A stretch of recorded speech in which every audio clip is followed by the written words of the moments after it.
In 2012, the European Union actually won the Nobel Peace Prize. I mean, the committee praised it for over 6 decades of contributing to peace and reconciliation. Right. The whole project at its core was designed to make war on the continent materially impossible. Right. Just by intertwining everyone's economies. Exactly. Fast forward to February 2026, though, and that exact same institution has just published an official document outlining the blueprints for an 800 billion euro military-industrial complex. But the contrast is genuinely striking when you put it like that. Yeah. I mean, we're looking at a complete inversion of the European identity here. Yeah, it really is. For decades, the implicit deal was that Europe would focus on economic prosperity, soft power, standardizing consumer regulations, and they'd basically outsource the hard power. The actual security umbrella. Right, mostly to the United States through NATO. But the document we're analyzing today, which is titled Protect What Matters, it signals that the era of outsourced stability is officially over. Yeah, right in the opening pages, it bluntly states that in today's fractured and uncertain world, Europe can no longer rely on others for its defense. And, well, that is what we are digging into today. It's a huge shift. It really is. So welcome to today's deep dive. We have our hands on the EU's massive Readiness 2030 plan, and our mission is to unpack how a union famous for, regulating charging ports and privacy laws is attempting one of the hardest pivots in modern geopolitics. Racing to build a formidable, self-sufficient war machine from the ground up. Exactly. Okay, let's unpack this. Because to make a pivot this massive, you can't just change your philosophy, you have to open your wallet. You definitely do. Yeah. And we're dissecting the sheer mechanics of this proposed transformation. Yeah. Because it's one thing for politicians to issue a press release declaring strategic independence, right? For sure. But it is another thing entirely to reorganize the industrial base, the logistics, and the financial laws of 27 sovereign nations to actually make it happen. And the sheer scale of the financial mobilization Europe is attempting here is just hard to conceptualize. They aren't just adjusting the budget, they are basically ripping up the floorboards to find the cash. They are. The Readiness 2030 plan is aiming to facilitate up to 800 billion euros in investment over just a 4-year window. Wow. And you're right about ripping up the floorboards, because generating that kind of capital requires breaking some of the most sacred economic rules the European Union has ever established. I want to focus on exactly how they're doing that, because this isn't just about raising taxes. I mean, imagine you live in a perfectly safe, predictable neighborhood. You leave your doors unlocked. Right. But then, almost overnight, you realize the local police station 3 towns over has essentially closed down. And suddenly the neighborhood watch just isn't going to cut it. Right. You need something real. Exactly. So what do? Everyone on the street decides to buy their own advanced security systems, reinforce the fences, hire private security. But to afford it, you have to drain the local PTA fund, empty out the budget meant for filling potholes, and max out every single line of credit the neighborhood association has. That is a very accurate analogy. So how is the EU legally doing the equivalent of that? What's fascinating here is the specific mechanism they are using to bypass their own financial laws. The document relies heavily on something called the National Escape Clause under the Stability and Growth Pact. Which sounds like an action movie title, but I'm guessing it's deeply bureaucratic. What exactly is the Stability and Growth Pact, and why do they need an escape clause? Well, the Stability and Growth Pact is essentially the fiscal straitjacket that keeps the euro currency stable. It legally requires member states to keep their budget deficits under 3% of their GDP. Okay. And it keeps their overall debt under strict control. It's really the ultimate rulebook of European fiscal conservatism. If a country overspends, the EU normally penalizes them. But not anymore. Right. The document reveals that 16 member states have activated this national escape clause. By doing so, they are legally pausing those strict deficit rules to leverage up to 650 billion euros for defense. Wait, 650 billion? They're hitting the emergency override button on the entire European economy. Basically, yeah. They're essentially saying, we cannot care about our debt-to-GDP ratio if there's a risk of the continent being attacked. That is exactly the calculation.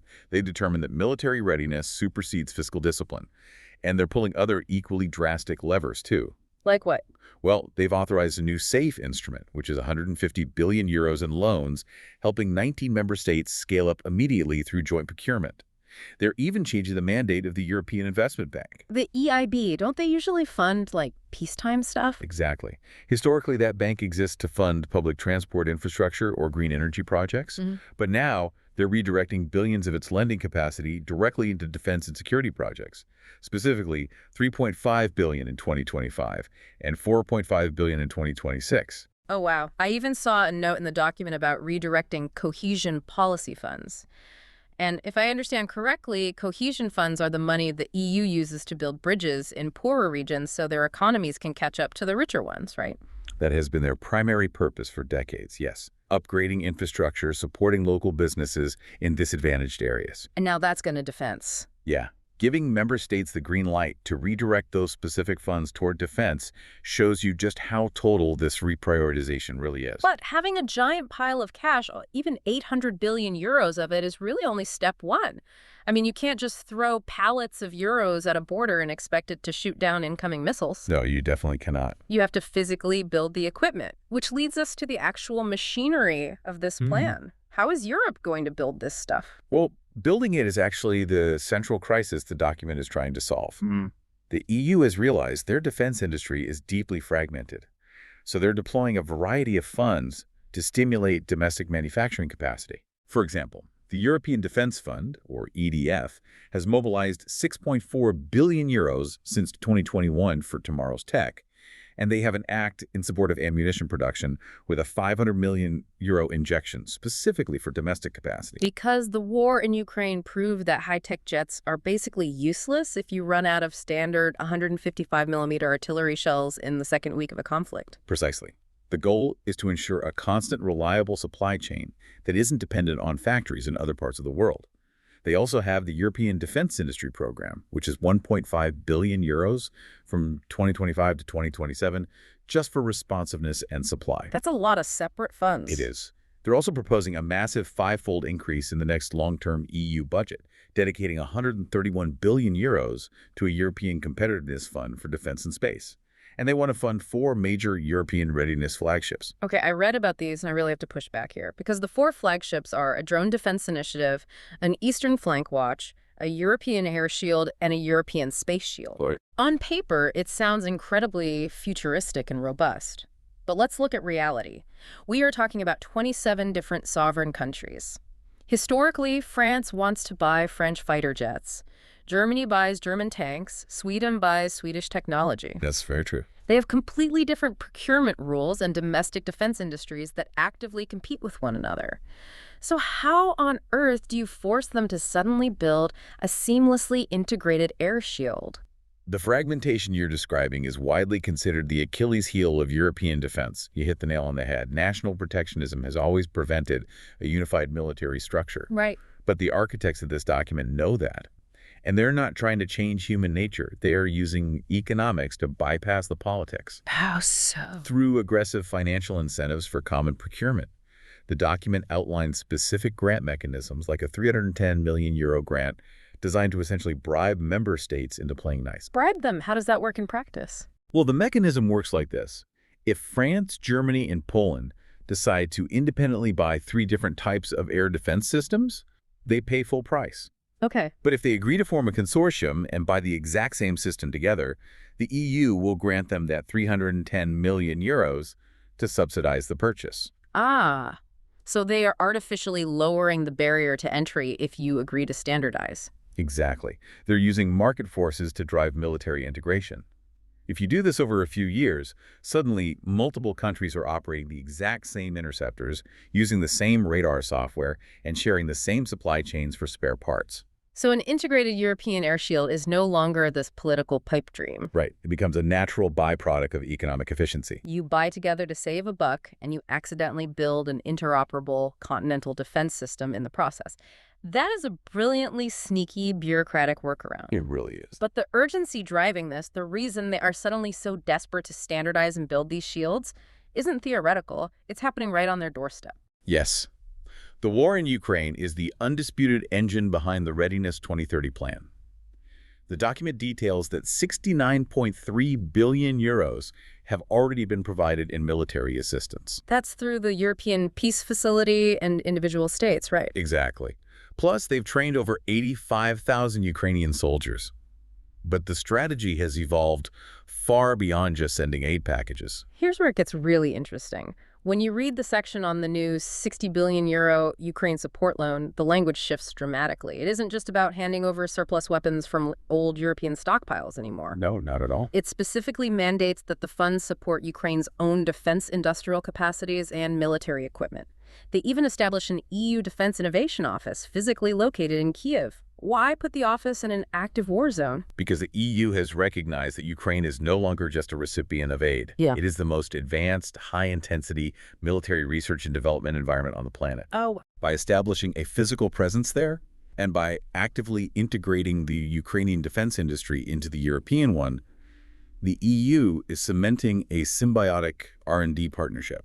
it's an iteration cycle you simply can't simulate in peacetime. I mean, if a European tech company develops a new drone jamming frequency and it gets tested in a peacetime lab, it might take 2 years of regulatory review before it sees the field. Right, the bureaucracy slows it down. But in Ukraine, a drone gets jammed by a new electronic warfare tactic on Tuesday. The software is rewritten on Wednesday, and the patched drone is back in the air on Thursday. That rapid prototyping is exactly what Europe wants to internalize. By integrating the Ukrainian industry directly into their supply chain, they ensure that the harsh, daily lessons of modern warfare are baked immediately into the Readiness 2030 initiatives. So Ukraine gets a capital and the deeper manufacturing base, while Europe gets unparalleled real-time battlefield data. Exactly. It forces the European defense sector to modernize at a wartime pace. Which brings us to a massive theme in the latter half of the document, and that is future-proofing. Because while they're desperately trying to learn from the current conflict, they also realize they cannot fight tomorrow's wars with yesterday's logistics or yesterday's corporations. Yeah, we are seeing a distinct shift away from relying solely on the giant legacy defense contractors. The plan outlines a defense industry transformation roadmap that focuses heavily on startups and small to medium enterprises. They mentioned something called the EU Defense Innovation Scheme, or Readiness, and this really jumped out at me. They are explicitly trying to lower the barriers to entry for commercial tech startups focusing on AI, swarm drones, and space technologies. It's a huge pivot. It feels like they're trying to inject Silicon Valley startup culture into a notoriously slow military procurement process. If we connect this to the bigger picture, it reveals a harsh vulnerability in modern defense. The prime contractors, the companies that have been building warships and tanks for 70 years, are fundamentally slow. Right. Their bureaucratic overhead is immense. A commercial tech startup, however, might be able to develop a revolutionary AI targeting algorithm or a new satellite communication protocol in 6 months. So UDIS is the bridge for that. Yes. It's designed to provide those agile startups with the funding and the pathways they need to get their innovations past the prototype phase and actually onto the battlefield without being crushed by government paperwork. I love the focus on the agile little guys. But honestly, the single most eye-opening part of this entire 2026 document isn't the AI algorithms or the space shields or the drone swarms, it's the roads. Ah, yes. The Military Mobility Initiative. They are scaling up the budget for military mobility by a factor of 10, a 10 times increase, reaching 17.65 billion euros for the 2028 to 2034 period. It's a massive investment in infrastructure. And to explain why this matters, I mean, imagine you're tasked with building the ultimate Amazon Prime delivery network. But instead of cardboard boxes, you have to move 60-ton main battle tanks, hundreds of thousands of troops, and endless pallets of high-explosive ammunition across an entire continent rapidly. Right. You can have the smartest startups in the world, you can have a seamlessly integrated air shield, but none of it matters if a civilian bridge collapses the moment a tank drives onto it. Exactly. Logistics is the unglamorous backbone of deterrence. The reality is that Europe's civilian infrastructure was not built to sustain the rapid mass movement of heavy armor. Just everyday roads and bridges. Right. The Military Mobility Roadmap essentially views the physical landscape, the strength of the asphalt, the height of railway tunnels, the load-bearing capacity of bridges as a critical vulnerability. And it isn't just the physical bridges, right? It's the bureaucratic borders. I was reading how, historically, moving a military convoy from France through Germany to Poland requires a mountain of diplomatic clearances. Absolutely. You can have a train full of howitzers stuck at a border crossing for 4 days just because someone didn't stamp a customs form correctly. That administrative friction is exactly what they're trying to eliminate. The 17.65 billion euros is meant to dual use the infrastructure, upgrading it for civilian trade, but ensuring it meets military load specifications. Right, killing 2 birds with 1 stone. Exactly. And simultaneously harmonizing those cross-border legalities. They need to ensure that their newly standardized hardware can actually travel from the Atlantic coast to the eastern flank at a moment's notice. Because speed is deterrence. Yes. If an adversary knows you have a massive army, but they also know it will take you 3 weeks to move it across a river, your deterrence is effectively zero. It is the vascular system of the entire Readiness 2030 plan. If the blood can't pump quickly to the extremities, all that expensive muscle simply doesn't matter. A very apt analogy. The mobility network is what binds the individual national forces into a credible, continent-wide capability. All right, we have covered an incredible amount of ground today on this Readiness 2030 blueprint. Let's take a step back and summarize the journey of this deep dive. It's been quite a ride. It really has. We started with the sheer financial shockwave, an 800 billion euro awakening, utilizing unprecedented tools like the National Escape Clause to pause strict fiscal laws and fund a massive military pivot. We then explored how they are tackling industrial fragmentation, using hundreds of millions in financial subsidies to essentially bribe member states into joint procurement. Paving the way for those standardized air and space shields. Exactly. From there, we looked at the deep integration with Ukraine, noting the shift from simply providing aid to treating Kyiv as a real-time R&D partner and a core extension of the European industrial base. And finally, we unpacked the logistics, the startup innovation schemes under Readiness, and that massive 10x boost to military mobility. The 17.65 billion euro push to reinforce the bridges, roads, and railways that hold this entire vision together. It is, without question, a comprehensive and incredibly ambitious blueprint.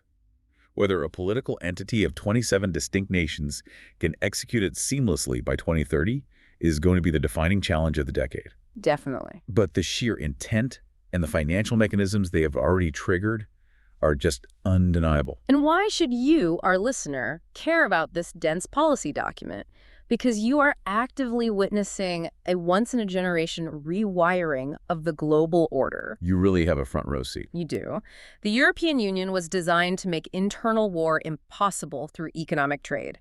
Now it's reshaping itself to make external aggression unwinnable through overwhelming industrial defense. Understanding the mechanisms of this document is a shortcut to understanding where global geopolitics is heading over the next 10 years. The ripple effects of a unified, militarized Europe will alter every trade agreement, every international market, and the calculus of every future conflict. So what does this all mean? We started this conversation by imagining a neighborhood that realizes its local police station has closed. The residents suddenly have to break their piggy banks, pool their money, build their own fences, and basically learn to protect themselves. Right. But I want to leave you with a final lingering question to ponder on your own. It's the geopolitical elephant in the room. Exactly. If Europe actually pulls this off, if, by 2030, they successfully transform from a continent historically reliant on others for its security into a fully integrated, self-sufficient 800 billion euro military powerhouse, how will that fundamentally alter their relationship and balance of power with their historic protector, the United States, in the decades to follow? That is the ultimate question. When the neighborhood no longer needs the police station to keep them safe, the entire power dynamic of the city changes. Something to think about.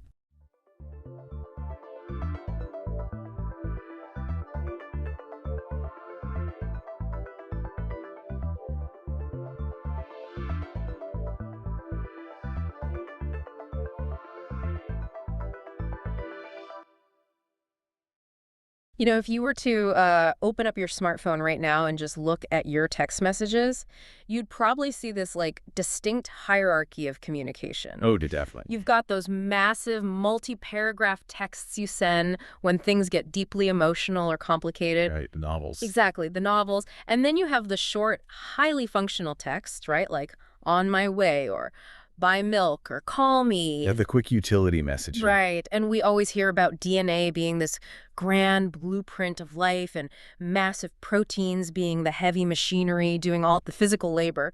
But beneath all of that, there is this completely invisible, hyper-fast network of cellular text messages just quietly running the show in the background. It really is a staggering biological network. Yeah. And it flies under the radar primarily because, well, these messengers are physically minuscule. Tiny. Right.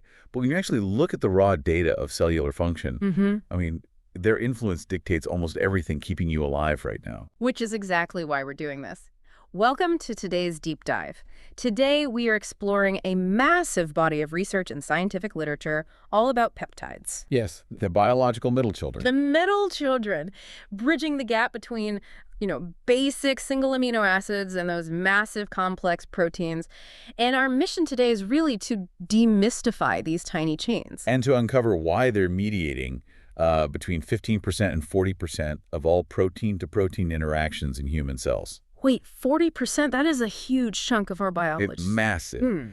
And they are so effective that they actually make up at least 10% of the entire global pharmaceutical market right now. Wow. Okay, so to understand how they control so much of our biology, we should probably establish exactly what a peptide is, right? Like where it sits on the biological sizing chart. Let's start with the basic building block, which is the amino acid. Okay. If an amino acid is a single letter of the alphabet, a peptide is a short word or maybe a brief sentence. Got it. Strictly defined by the literature, it's a chain of anywhere from 2 to 50 amino acids held together by peptide bonds. Just 2 to 50. Right. And they usually take a linear shape. Yeah. So they have an apipine group at the front end, which we call the N-terminal, and a carboxyl group at the back end, the C-terminal. Okay, and they have all these specific names based on length, right? Like monopeptide for 1, dipeptide for 2, up to undecapeptide for 11, and anything under 20 is an oligopeptide. Exactly. You're just counting the links in the chain.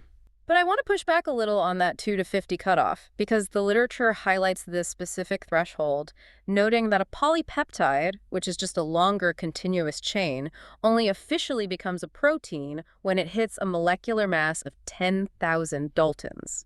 Which roughly translates to about 50 amino acids. Right. So my question is a 51 amino acid chain really a completely different biological beast than a 49 amino acid chain? I mean, that 10,000 Dalton cutoff feels incredibly arbitrary. Like a convenient human label. Yeah, exactly. Just slapped onto a continuous spectrum so we can organize our textbooks. Well, it's funny because the physics actually back up your skepticism. Yeah. I mean, nature obviously doesn't count to 50 and throw a switch. Right. However, that molecular mass threshold, it does represent a genuine tipping point in physical behavior. How so? Well, when a chain is short, it remains linear. It's flexible, it's agile. Like a text message. Exactly. It can zip through the bloodstream, bind to a highly specific cellular receptor, deliver its instructional message, and then be rapidly broken down to prevent, overstimulation. So the small size is really all about agility and energy efficiency. Absolutely. Yeah. But once a chain crosses that 10,000 Dalton threshold, it simply has too much mass and too much internal chemistry to stay linear. It gets too heavy. Right. The varying chemical charges of all those dozens of amino acids start interacting with each other, and the chain literally collapses in on itself. Oh. Yeah, it folds into complex three-dimensional shapes. So it stops being a nimble, flexible messenger and starts taking on structural, mechanical, or enzymatic roles. It becomes the heavy machinery. Yes, it becomes a true protein. So the transition from agile messenger to heavy machinery is very real, even if the exact number 50 is just our way of categorizing it. That makes total sense. Which means, I assume, the way the body manufactures these agile text messages must be totally different from how it builds the folded, heavy machinery. There are a few different ways, yeah. So let's look at the actual assembly process, starting with the standard biological machinery, the ribosome. Right. The ribosome operates basically like a molecular ticker tape machine. Okay. Your DNA sends a genetic blueprint out to the ribosome, which reads the code sequentially. It pulls in the corresponding amino acids, links them together, and creates what we call a ribosomal peptide. Standard 3D printing, basically. Right. But the curious thing is that the ribosome doesn't just print out the final active peptide. It doesn't. No, it usually prints a much longer, inactive precursor draft. In the literature, this is known as a propeptide, or a proprotein. Wait, if the body prints a massive precursor just to chop it down into a smaller active peptide later, there has to be a functional reason for the extra work, right? There is. It sounds like a biological safety catch. I mean, if you manufacture a highly potent hormone in one part of the cell, you probably don't want it randomly activating before it reaches its actual destination. You definitely do not. So you print it with a safety cap, ship it out, and then enzymes cleave the cap off only when it arrives. And the source calls that cleavage process proteolysis, right? Yes, proteolysis. Yeah. And you've hit on a major evolutionary advantage there, because it allows the cell to store vast quantities of a signaling molecule in an inactive state, Just ready to go. ready to be deployed instantly.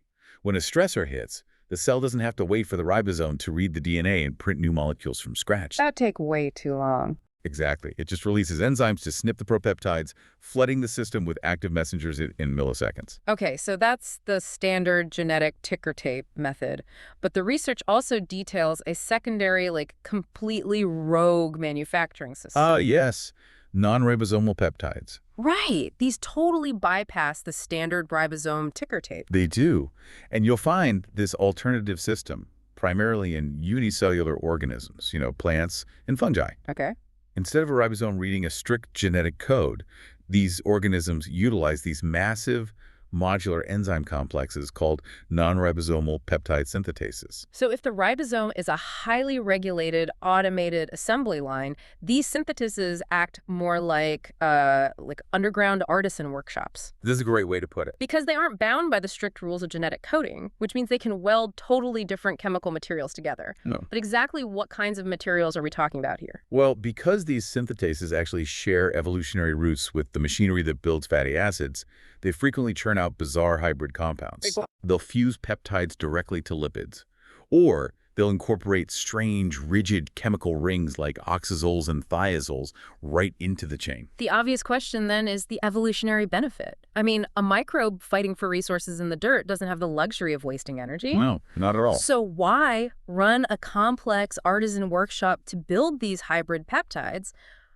My assumption is that standard linear ribosomal peptides are simply too fragile. You're on the right track. They have loose N-terminal and C-terminal ends, which makes it incredibly easy for an enemy microbe's enzymes to just grab them and fray them apart. That is the core of the strategy, yes. Mm-hmm. Survival in the microbial world is raw chemical warfare. Yeah. To defend territory, bacteria and fungi need weapons that won't degrade in harsh environments. Okay. So using this non-ribosomal method, they can actually build cyclic peptides. So they loop them. Exactly. They attach the head of the chain directly to the tail, forming a closed loop. Because there are no loose ends, enemy enzymes can't easily grip or cleave them. Wow, it's literally a biological circle the wagons approach. It really is. And these microbes use this artisan method to mass produce powerful degradation-resistant antibiotics, things like microcins and bacteriocins, to ruthlessly eliminate competitors. Brutal. Yeah. Even glutathione, which is a critical antioxidant used across multiple species to defend against severe cellular damage, is constructed in these specialized enzyme workshops. Man, the idea that biology modifies linear chains into closed loops for extreme survival naturally leads us to how larger animals manipulate peptides for their own extreme purposes. Right, post-translational modifications. Yes, modifications are everywhere. I mean, cells might add a phosphate group to alter a charge or attach sulfur, or even loop the peptide into a microscopic lasso structure, which the text called a lariat. Yes, a lariat structure. But out of all the modifications detailed in the literature, the one found in platypus venom is absolutely wild. Oh, the racistization of L-amino acids to D-amino acids. Yes. It is a stunning piece of evolutionary chemistry. Let's break this down for the listener, because a platypus is already an anomaly, right? It's got a duckbill, it lays eggs, and it has venomous ankle spurs. It's a very strange creature. Very strange. But its venom operates on this mind-bending chemical mirror trick. So if almost all biological life on Earth utilizes L-amino acids, which means they are physically structured in a left-handed geometry, then our entire biological defense system is built to process left-handed threats. Right. Think of it like this.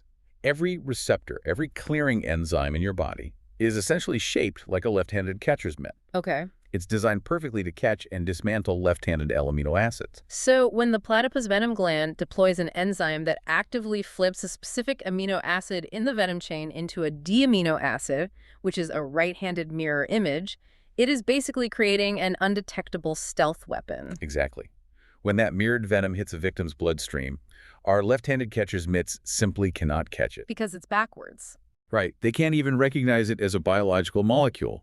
The geometric flip means the victim's natural clearing enzymes just slide right off the venom peptide. Oh, man. And because it cannot be broken down by the standard biological defense grid, the venom remains active in the nervous system for incredibly long periods. It causes severe, sustained pain that traditional painkillers really struggle to touch. Nature weaponizing molecular geometry. It's brilliant and terrifying. It truly is.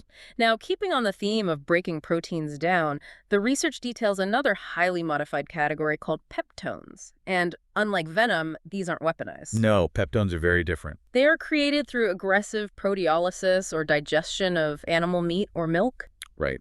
Peptones are essentially a highly concentrated, nutrient-dense soup of small peptides, leftover fats, salts, and vitamins derived from breaking down complex animal proteins. And the source mentions they are utilized almost universally in laboratories as the primary nutrient medium to cultivate bacteria and fungi. That's right, it's lab food. But with all our modern precision biotechnology, why are we feeding partially digested animal meat to lab bacteria?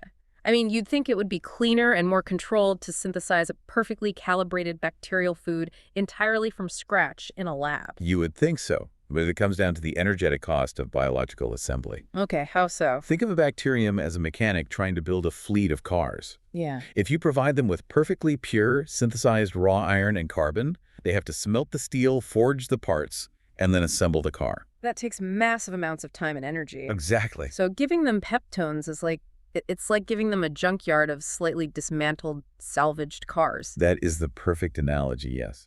Natural proteolysis of meat doesn't reduce the protein all the way down to single amino acid dust. It leaves chunks. Right, it chops it into highly accessible pre-assembled chunks, oligopeptides that are 2, 3, or maybe 4 amino acids long. Oh, I see. And the bacteria have evolved specialized transport channels on their surface designed to literally inhale these pre-assembled chunks whole.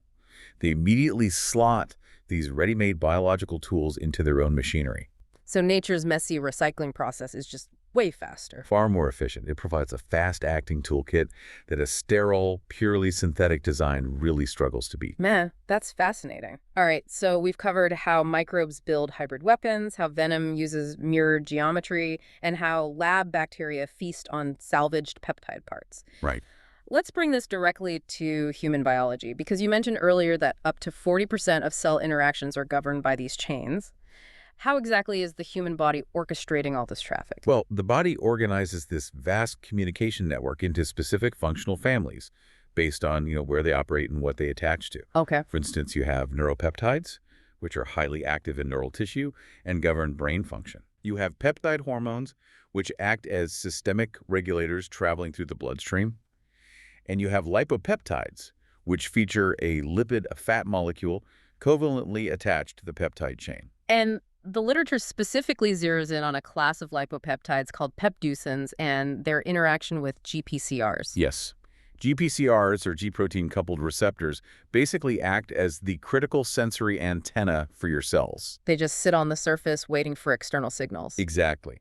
And peptidins are uniquely engineered by the body to exploit the cell membrane itself. Well, because the cell membrane is made of lipids, right? And the peptidin has a lipid tail attached to it, so I'm guessing it uses that tail as an anchor. You're exactly right. So instead of just bumping into the antenna from the outside and floating away, the peptidin physically wedges its lipid tail into the membrane wall, locking itself right next to the GPCR. Yes, it docks itself. And then it can just continually jam or modulate the antenna's signal from the inside out. You've perfectly described the mechanism.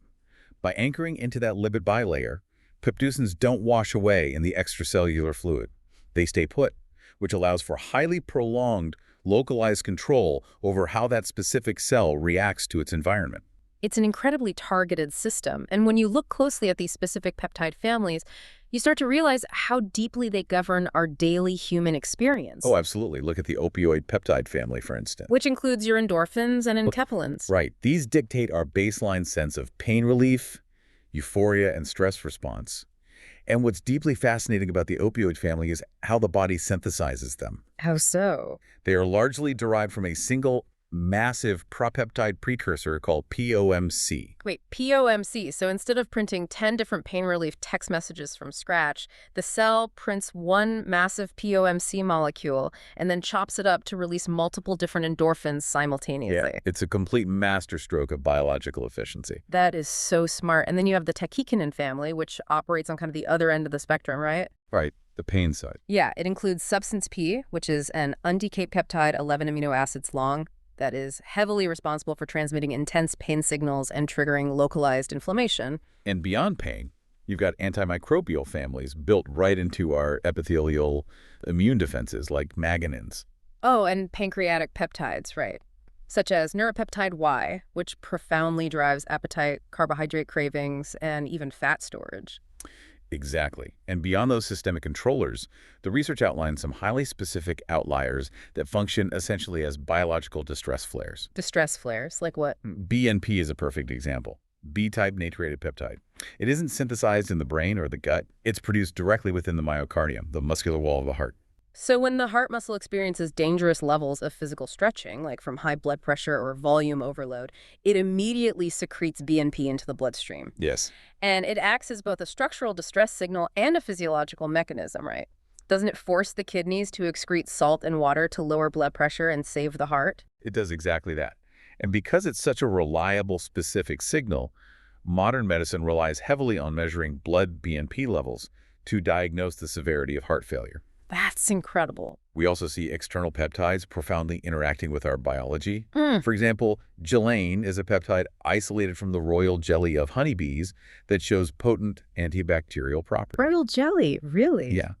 And there's a traditional Chinese medicine known as Kola Kori Asini, derived from donkey hide. Donkey hide. Yes, and it contains specific peptidic components that research indicates actively stimulate hematopoiesis, which is the physiological formation of new blood cellular components in the bone marrow. Okay, there's one external dietary peptide mentioned in the research that I really want to unpack here.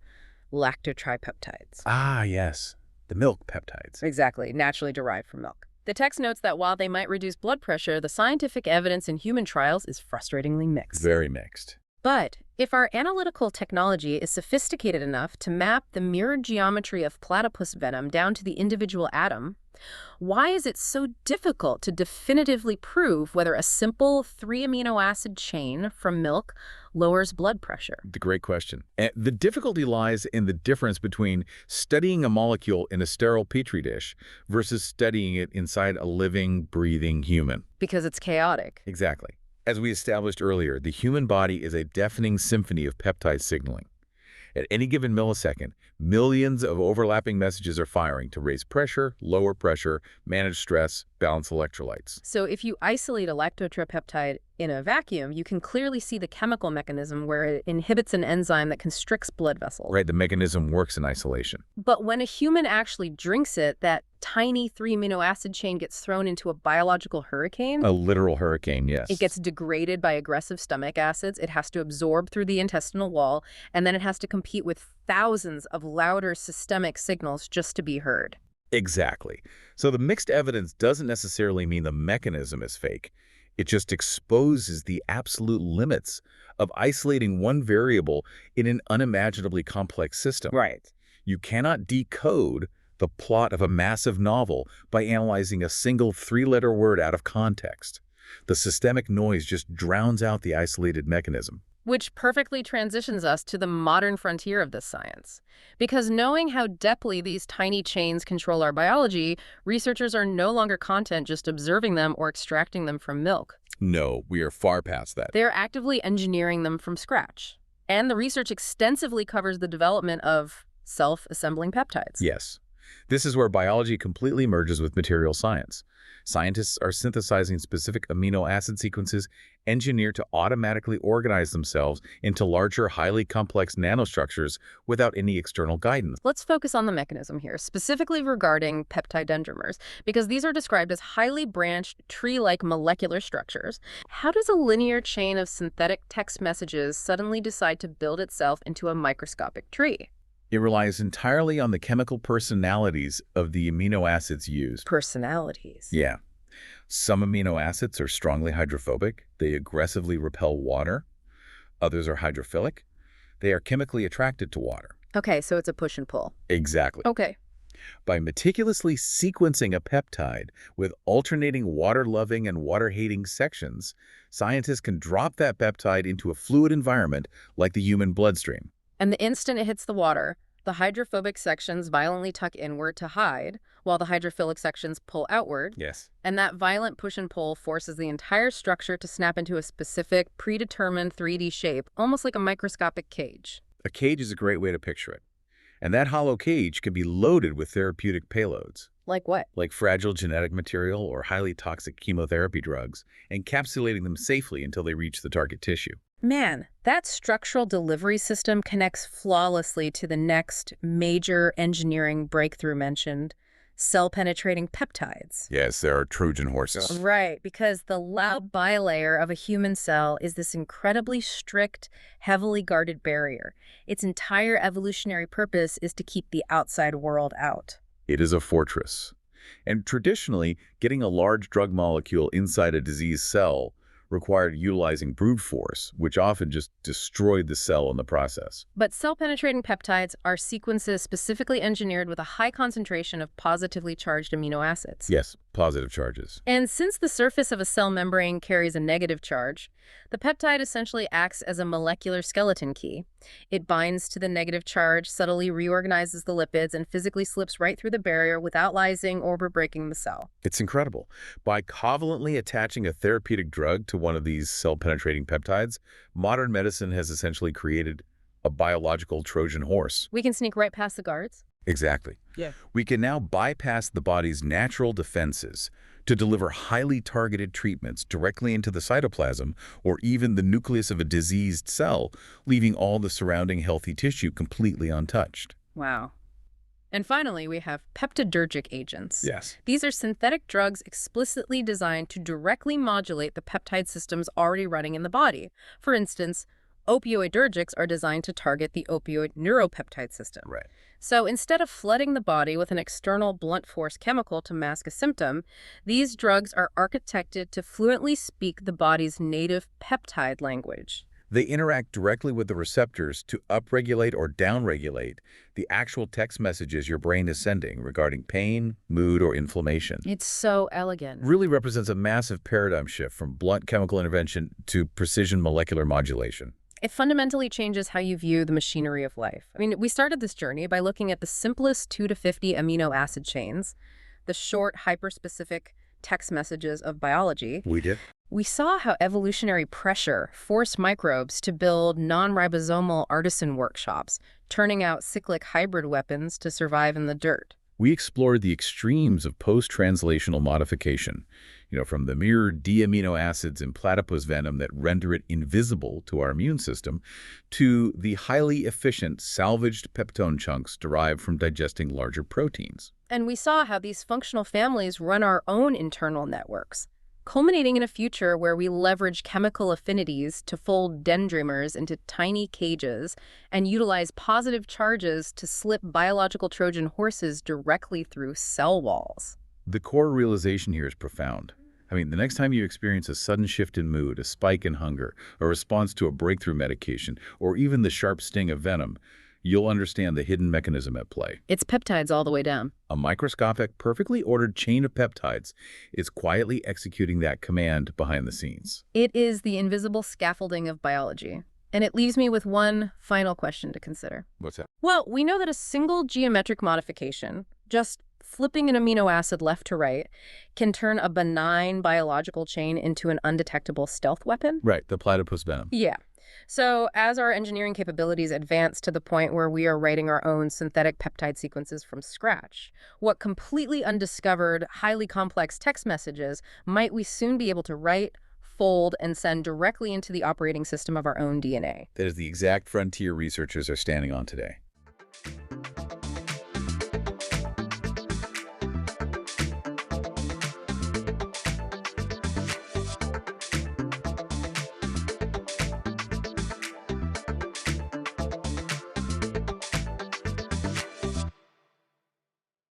So imagine, if you would, taking a heavy bar of solid steel and just throwing it into a vat of liquid molten steel. Right, it would just sink. Exactly. It sinks straight to the bottom. Yeah. Because, that is how physics works. Yeah, usually. Right. When a substance turns from a liquid into a solid, its molecules pack tighter together, it becomes denser, and it sinks. But today, you are probably going to casually drop an ice cube into your drink without realizing it is doing the exact opposite. It really is. It defies everything our basic intuition tells us about how matter should behave. I mean, It floats. which is just wild when you stop to think about it.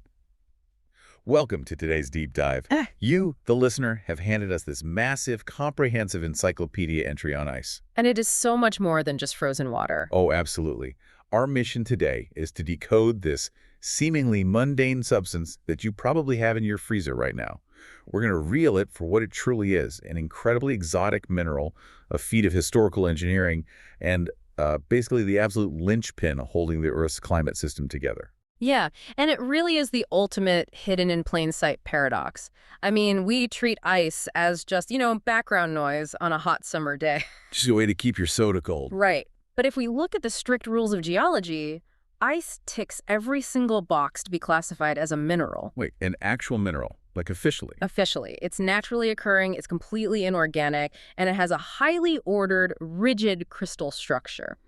So, to a geologist, dropping ice into your water glass is fundamentally no different than dropping in a chunk of quartz or, like, a raw diamond. Okay, that completely shifts the perspective right out of the gate. A glass full of minerals. Yeah, and to really grasp how this single mineral shapes the globe, we have to start exactly where you began, with that floating ice cube. Because that quirk of physics is a big deal, right? The fact that solid water floats on liquid water. It's huge. It is arguably the only reason life exists on Earth. Because if it acted like the steel, lakes and oceans would freeze from the bottom up. Exactly. They'd become solid, lifeless blocks. Instead, the ice forms this protective crust on top, insulating the liquid water beneath. But let's get into the mechanics of that. Why does it float?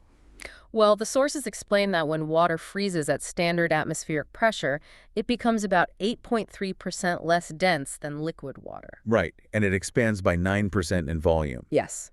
And that 9% expansion, Yes. that is exactly why water pipes burst in your house during a winter freeze. It is. A lot of people think the cold makes the metal brittle, but no. No, the ice is literally acting like a slow-motion explosion from the inside. That's a great way to put it, an explosion. And the why behind that explosion comes down to molecular geometry. Okay, break that down for me. Think of a water molecule like a tiny Mickey Mouse head. The big oxygen atom is the face, and the two little hydrogen atoms are the ears. Got it. Mickey Mouse molecules. Right. Now, the superglue holding those ears to the face is called a covalent bond. Those are incredibly strong. But there's another force at play here called hydrogen bonds. And these are more like little strips of Velcro on the outside of the molecule. So they want to stick to the other water molecules around them. Precisely. So superglue holds the molecule together. Velcro sticks it to its neighbors. Okay, that makes sense. Now, when water is liquid, those molecules are just tumbling around, slipping past each other, packing together fairly tightly. But as the temperature drops toward freezing, they lose energy. We slow down. Exactly. And suddenly, those Velcro-like hydrogen bonds start to take over. They basically force the molecules to lock into a very rigid, highly specific hexagonal pattern. Hexagonal, like a honeycomb. Right. And here is the kicker. That rigid hexagonal framework actually requires more empty space between the molecules than when they were just sloshing around as a liquid. Oh, I see. So by forcing them to stand in this strict hexagonal formation, they're basically holding each other at arm's length. Yes, exactly. They take up more room, the volume expands by 9%, the density drops, and boom, it floats. You've got it perfectly, but, that's just the first bizarre physical trait. There's another invisible property hiding inside that crystal structure. And this is the heat of fusion, right? Yes, the heat of fusion, it dictates how ice melts. Because when you take an ice cube out of the freezer, it doesn't just smoothly and gradually warm up into water. Wait, it doesn't? No, not at all. The temperature of the ice will remain locked at exactly 0 degrees Celsius or 32 degrees Fahrenheit while it melts. So wait, all the heat in the room is attacking the ice cube, but its temperature isn't rising. Where's the energy going? It's going entirely into ripping apart those Velcro-like hydrogen bonds. Oh, wow. Yeah, it takes a massive amount of thermal energy just to dismantle the hexagonal structure. And that has to happen before the resulting water can even begin to warm up by a single degree. That is wild. To put it in perspective, to melt a solid block of ice, it absorbed the exact same amount of energy it would take to heat that same amount of liquid water by 80 degrees Celsius. 80 degrees Celsius. That's 176 degrees Fahrenheit. It is staggering, isn't it? It's basically a thermal energy sponge. It's just eating up all the heat in the environment just to change its architectural shape. No wonder a single piece of ice can keep a cocktail cold for an hour. Exactly. But speaking of how ice behaves in the real world, we should probably talk about how we move on it. Yes, because this brings up one of the biggest scientific myths I found in the sources. The mystery of ice skating. Ah, yes. The great pressure melting debate. I remember this from school. Right, for a very long time, stretching way back into the 19th century, the accepted explanation for why ice is slippery was that the incredibly thin blade of an ice skate focuses all of your body weight onto a tiny surface area. Right, the idea was that this immense concentrated pressure literally crushed the ice, lowering its melting point right beneath the blade and creating a microscopic river of liquid water for you to glide on. It sounds completely intuitive. No, it really does. I definitely learned that exact theory in physics class. Most of us did. But research back in 1939 by scientists named Bowden and Hughes actually proved it mathematically false. Wait, 1939, we've known it was false for that long. Yep. They showed that if pressure melting were the primary reason we can skate, you would only be able to skate down to about -4 degrees Celsius. Which is like 25 degrees Fahrenheit. Exactly. Below that temperature, a human being simply doesn't weigh enough to generate the pressure required to melt the ice. Oh, interesting. Yet, if you look at an optimal ice temperature for a professional hockey rink, it's actually much colder. It's kept around -9 degrees Celsius. So if pressure melting was the whole story, hockey players would just be digging their blades into dry, sticky concrete. Exactly, they wouldn't be able to move. So if my weight isn't crushing it into water, how on earth am I gliding? Well, Bowden and Hughes pointed to friction. The physical, high-speed rubbing of the steel blade across the ice generates enough frictional heat to create that micro layer of water. Okay, friction. That makes sense for a hockey player flying across the rink. But wait, What? if I just go out onto a frozen pond in the dead of winter and stand perfectly still in my boots, the ice is still incredibly slippery. There's no friction if I'm not moving. And that is the exact deduction that kept physicists investigating. Huh. More recent studies have revealed a third fascinating mechanism. The molecules at the very top surface of the ice, the ones touching the air, they don't have other water molecules above them to lock onto. Oh, because they're at the boundary. Right. So Because they can't form that perfect, rigid, geometric cage on all sides, they remain in a disordered, semi-liquid state. just permanently. Permanently. They essentially tumble over each other like loose marbles scattered across a hardwood floor. Wow. So you have pressure, you have friction, but you also have this inherent microscopic layer of rolling marbles providing permanent lubrication. It's honestly incredible that something we've been sliding around on for centuries still requires cutting-edge physics to fully explain. It really is. But now that we understand the molecular weirdness of this mineral, how it forces itself to float, how it absorbs massive heat, and why it's slippery, we need to zoom out. Because if you change the environment, water turns into things that barely even resemble ice. Yeah, the sources outline some wild stuff. That the hexagonal ice we interact with on Earth is just one phase, right? Correct. It's officially designated as Ice I. That's IA. But the sources outline at least 19 known crystalline phases of ice, 19. depending on the extreme pressures and temperatures it's subjected to, plus some hypothetical ones. When I first read about these 19 phases, I was picturing like an upgrade tree in a video game. That's a fun way to look at it. Like you start at Ice I, and you unlock Ice IV, and eventually you hit max level with Ice XV. Well, it's really more about how the molecules are packed, right? I like to think of it like packing a suitcase. Huh? Normally, when water freezes, it's like tossing loose wrinkled clothes into a suitcase. They take up more room. Right, the hexagonal structure. But if you take that suitcase and you literally sit on it, adding massive crushing pressure, you force those clothes to fold tightly and pack in entirely new, much denser ways. That is a brilliant analogy. When you subject water to the kind of extreme pressures we don't naturally have on Earth's surface, the hydrogen bonds literally buckle. The molecules are forced into new, tightly packed geometries. And that's how we get these different phases. Exactly. For instance, Ice XV was discovered at extreme pressures and -143 degrees Celsius. But the sources say we don't even have to stay on Earth to find weird ice. The most common type of ice in the universe isn't even a crystal at all. No, it's not. Out in the vast freezing vacuum of outer space, water vapor will deposit directly onto interstellar dust grains. It freezes so quickly and at such incredibly low temperatures that the molecules don't even have time to organize in any kind of crystal lattice. It's just a mess of molecules. Pretty much. It forms low-density amorphous ice, or LDA. It's technically a glass, not a crystal. That is fascinating. But what if we go somewhere with insane pressure? Like if we look inside the gas giants in our own solar system, Uranus and Neptune. Oh, the suitcase gets sat on by a literal planet. Yes, the pressures in there exceed 500,000 bars. That's massive. To translate that for you listening, Yeah. that is 500,000 times the atmospheric pressure you feel standing at sea level on Earth. It's hard to even comprehend. Under that kind of crushing force, Yeah. the sources mention something called superionic ice with a body-centered cubic structure. What does that even look like physically? It's wild.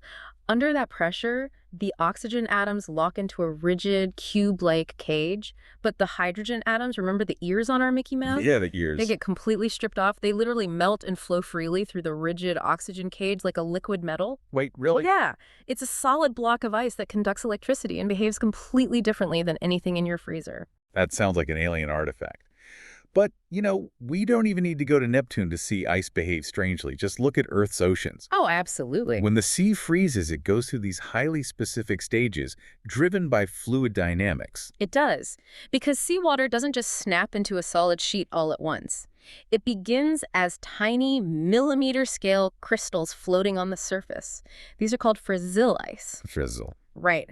And as these crystals accumulate, they clump together and give the ocean's surface this thick, oily sheen. Mariners accurately call it grease ice. Grease ice. I mean, it sounds like a mechanic's strip pan, not the pristine Arctic. It really does look like an oil slick. And if the waves are active, they chop that grease ice into small circular paths with raised edges, which naturally bump into each other. Oh, I've seen pictures of this. This is pancake ice, right? Exactly, pancake ice. Uh, From there, wind and waves can sometimes roll these chunks in the surf until they are polished into perfectly spherical orbs called ice eggs. Yeah, I saw a picture of this in the notes. He looks like a beach covered in thousands of perfectly smooth, pure white bowling balls. Nature's tumbler. And rivers do something just as weird. Ice discs. Oh, those are incredible. When an eddy, which is like a circular current in a river, catches a sheet of ice, it spins it. And the current melts the edges symmetrically until you have this massive, perfectly round, flat disc of ice just spinning in place. Like a frozen record player. Exactly. It's a great reminder that ice isn't static. It is a mineral constantly being sculpted by temperature, pressure, and fluid dynamics. Which really brings us to a fascinating turning point in this deep dive. Yeah, because humanity didn't just sit on the shoreline admiring spinning ice discs. No, we definitely didn't. Once we realized the immense thermal and physical power of this mineral, we decided to engineer it. We weaponized it, we used it as structural foundations, and we monetized it. The ingenuity is remarkable, especially when you look back to antiquity. Around 400 BC, Persian engineers constructed massive underground refrigerators. In the middle of the desert. Yes, in the desert. They were called yakchals, and they were designed to keep ice frozen right through the scorching summer. Okay, storing ice in a desert summer in 400 BC. Unless they had some magical ancient air conditioning, they must have figured out a way to completely block out the sun and trap the cold. Some kind of extreme insulation. Yeah, exactly. How did they do it? Well, they would harvest ice from surrounding mountains during the winter and transport it to these domed subterranean vaults. And these vaults were massive, up to 5,000 cubic meters. Wow. The base walls were 2 meters thick, but the real engineering marvel was the mortar they used, a material called sarouge. Sarouge. Right. It was a precise mixture of sand, clay, lime, ash, egg whites, and goat hair.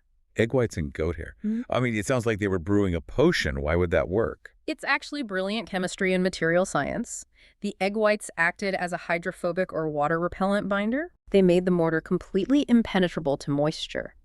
And the goat hair provided tensile strength, acting exactly the way fiberglass reinforcement works in modern construction. That is incredible. It prevented the thick clay walls from cracking in the extreme desert heat. Combine that impenetrable shell with wind catchers that channeled cold nighttime breezes down into the vault, and the internal temperature stayed below freezing all year round. That is just brilliant. They engineered desert ice cream thousands of years before electricity. Basically, yeah. But let's jump forward to the 19th century, because this is where humanity transitions from storing local ice to commodifying it globally. This introduces us to Frederick Tudor. Ah, the self-declared Ice King. Yes, the Ice King. He launched the global ice trade. His vision was to carve massive blocks of ice out of the frozen lakes of New England during the winter and ship them on boats down to the Caribbean and eventually all the way to India. But how do you put a block of ice on a wooden sailing ship, send it to the tropics for weeks, and not just end up delivering a ship full of lukewarm water? Well, Tudor realized that the ambient temperature wasn't his main enemy. The transfer of heat was. Okay. He needed a cheap, abundant insulator. So he started packing the ice blocks in massive amounts of sawdust. Yeah, the sawdust trapped thousands of tiny pockets of air, which acts as a fantastic thermal barrier, completely disrupting the heat transfer from the tropical air to the ice. And it worked. It was so effective that he successfully shipped winter weather across the globe. He practically invented the modern cold chain. He really did. But we also learned to use ice not just for its thermal properties, but for its sheer physical strength.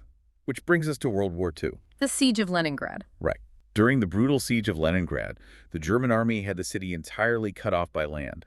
The only potential escape or supply route was across Lake Ladoga. And when winter arrived and the lake froze, the Soviets established what became known as the Road of Life. They literally drove supply convoys right over the frozen surface of the lake. But driving a military truck over ice, that requires a terrifying level of precision? It was a lethal tightrope walk. The physicists had to calculate exactly how much ice was needed. To support a single truck weighing 9 tons, they determined the ice had to be a minimum of 51 centimeters thick. And the sources noted they had a remarkably strict speed limit of 25 kilometers per hour, which is wild to me because if I'm driving a supply truck over black ice while actively being shelled by artillery, my instinct is to floor it. Why the speed limit? It wasn't about the tires slipping, it was about underwater wave dynamics. Wave dynamics. Yes. As a heavy truck rolls over a sheet of ice, its weight presses down, displacing the liquid water directly beneath it. This creates a wave that rolls forward under the ice. Oh, man. If a truck drives too fast, it risks outpacing or synchronizing with its own underwater wave. And if that happens, the wave's energy builds up and violently pushes upward, shattering the ice right in front of the truck. And sending the vehicle straight to the bottom of the lake. Exactly. So you're literally running from an invisible wave of your own creation beneath the ice. Yeah. That is absolutely terrifying. It really is. But it brings up a logical transition. If ice has the tensile strength to support a 9-ton truck rolling over a deep lake, it begs a crazy engineering question. Could you build an entire military fortress out of it? Which leads us to one of the most bizarre footnotes in military history, Project Habakkuk. I couldn't believe this when I read it. It was an actual funded Allied plan during World War II to build a massive aircraft carrier out of ice. An aircraft carrier made of ice. In the middle of the Atlantic Ocean. I mean, I have to push back on this one. Ice shatters when you hit it, and it melts when the sun comes out. Well, the Allied engineers knew pure ice wouldn't work, so they created a composite material called pykrete. Pykrete? Yeah, which was a mixture of water and wood pulp-like sawdust frozen together. Going back to the sawdust. Exactly. The wood pulp solved the shattering problem. It added immense tensile strength, making the pykrete as tough as concrete and virtually immune to torpedo strikes. A torpedo would just dent it. Furthermore, it melted incredibly slowly compared to pure ice. Okay, so it's a floating, torpedo-proof glacier. Why didn't they build an entire fleet of them? Reality caught up with the theory. They built a prototype in Canada, but the logistics were a nightmare. Even though pykrete melts slowly, it still melts. Right. To keep a vessel the size of an aircraft carrier structurally sound in the open ocean, it required massive, heavy refrigeration plants built directly into the hull. It ended up being more expensive than a steel carrier, it was absurdly slow to maneuver, and the project was quietly scrapped. So we couldn't build our pykrete superweapon. But the sheer fact that we tried, the fact that we spent thousands of years mastering this mineral to keep us fed, supplied, and alive, it brings us to the final and most crucial segment of this deep dive. The climate. Yes. Humanity's mastery of ice directly fueled our industrial era. And that very industrial era is now rapidly destroying the global cryosphere. The word rapidly almost feels like an understatement when you look at the data in these sources. Between 1994 and 2017, the Earth lost 28 trillion tons of ice. 28 trillion. And the rate of loss has accelerated by 57% since the 1990s. The greenhouse gas emissions from our industrial development are trapping heat, and the global map is quite literally being rewritten in real time. 28 trillion tons is a number so vast it practically loses all meaning. But we need to ground this in human reality, because when people hear melting ice, they usually picture polar bears on shrinking glaciers. Right. Which is sad, but it's not the whole picture. No, the impact is far more immediate to human survival. The sources highlight something called the Asian water towers. Yes. The Hindu Kush Himalayan region contains such a vast concentration of glaciers that it's frequently referred to as the Earth's third pole. Wow. Those glaciers are the Asian water towers because their slow seasonal meltwater acts as a massive reservoir. It feeds into river systems that support agriculture, sanitation, and drinking water for an estimated 2 billion people. 2 billion people. If those glaciers vanish, it's not an environmental sad story. It is a catastrophic agricultural and humanitarian crisis for a quarter of the global population. Exactly. And the terrifying part is that losing this ice creates a cascading effect through something called the albedo effect. The feedback loop. Right. I like to visualize it like this. Imagine you're standing outside in the blazing sun on a 100-degree summer day wearing a crisp white t-shirt. The white fabric reflects the solar energy away. You stay relatively cool. Right. But if you suddenly take off that white shirt and put on a dark black t-shirt, the fabric absorbs all that heat. You immediately start sweating. That is exactly what is happening to the planet. The vast sheets of white sea ice in the Arctic act as the Earth's white t-shirt. They reflect a huge amount of solar radiation right back into space. But as it melts, As that ice melts, it exposes the dark, deep ocean water beneath. The Earth changes into a black t-shirt. The ocean absorbs that solar heat. The water warms up, which in turn melts even more ice, exposing even more dark water. it is an accelerating vicious cycle, the ice albedo feedback loop. And it doesn't stop at just warming the water. The sheer volume of fresh water pouring off these melting glaciers is threatening to short-circuit the ocean's circulatory system. You mean the currents? Right. We are looking at critical tipping points. Take the Atlantic Meridional Overturning Circulation, or the AMOC. AMOC. Right. This is a permafrost is ground soil, rock, and organic material that has remained continuously frozen for at least 2 consecutive years, though much of it has been frozen for millennia. Right. Millions of people live and work on infrastructure built on top of it. As the ice binding this permafrost together melts, the ground liquefies. It subsides. It just sinks. Roads tear apart, pipelines buckle, and entire buildings collapse into the mud. By 2050, the economic damage from thawing permafrost infrastructure alone is projected to cost tens of billions of dollars. Which brings us to the ultimate existential metric of the Great Melt, sea level rise. The big one. If all the ice currently locked up on Earth were to melt, the sources state that global sea levels would rise by roughly 70 meters. That is over 229 feet. It's hard to picture. Just to paint a picture in your mind, a 70-meter rise puts the ocean surface above the torch of the Statue of Liberty in New York Harbor. Wow. Entire nations, coastal cities, and historical landmarks would simply cease to exist above water. And the lion's share of that water is sitting in one place. Over 53 meters of that potential rise, so the vast majority of it, is locked away in the East Antarctic ice sheet. Just sitting there. Now, for the sake of accuracy, the complete melting of East Antarctica would require extreme warming sustained over thousands of years. But the West Antarctic ice sheet and the Greenland ice sheet are highly vulnerable right now. It's already starting. The loss of ice isn't some distant hypothetical thought experiment. It is an active, accelerating crisis happening today. So let's take a breath and look back at the incredible journey we've taken today. We started by looking at a completely mundane floating ice cube in a glass and unpacked the bizarre molecular Velcro that forces it to expand. The Mickey Mouse molecules. Right. We explored a multiverse of ice, from the supersonic cubic structures inside Neptune to spinning ice disks in frozen rivers. We walked through the ingenious goat hair vaults of ancient Persia and rode shotgun over the terrifying wave-riding ice roads of World War II. We really covered some ground. And we confronted the sobering reality that this exotic mineral, which basically holds our climate together, is rapidly slipping through our fingers. It is a profound realization. We think of Earth as a rock, but it's really an ice world hanging in a delicate balance. And, there is one final mind-bending concept from the sources that perfectly captures the sheer, almost incomprehensible physical scale of the ice we've been talking about. Whoa, what is this? It's a geological process called isostatic rebound. Isostatic rebound. I actually didn't see that in my notes. What exactly is rebounding? The continents themselves. Oh, wait. We talked about how if all the ice melted, the oceans would rise by 70 meters, but the Earth's crust is not a rigid, static shell. It is slightly elastic. Okay. Right now, as we speak, the massive land masses of Greenland and Antarctica are being physically crushed downward into the Earth's hot mantle by the unimaginably heavy weight of billions upon billions of tons of ice. They're literally being suppressed by the weight. Yes. If all of that ice were to melt and flow into the oceans, that staggering burden would be removed. And the continental bedrock, finally freed from the weight, would literally bounce back up. Wait, the bedrock of the continent would just spring upward into the air. I mean, it would happen slowly in geologic time, but the sheer scale is staggering.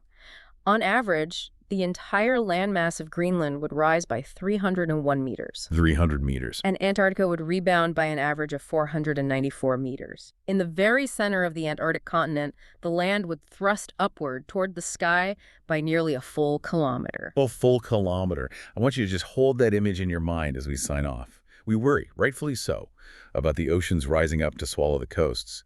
But imagine a future world where the sea rises by 70 meters, but the continents themselves physically spring out of the ocean, stretching hundreds of meters up into the sky, simply because the ice is finally gone. It's a surreal thought. It is the ultimate reminder that that little, mundane, floating ice cube in your freezer is not just frozen water, it's a mineral. It's a marvel. And collectively, it is a physical force so heavy, so powerful, that it is literally holding down the surface of the Earth.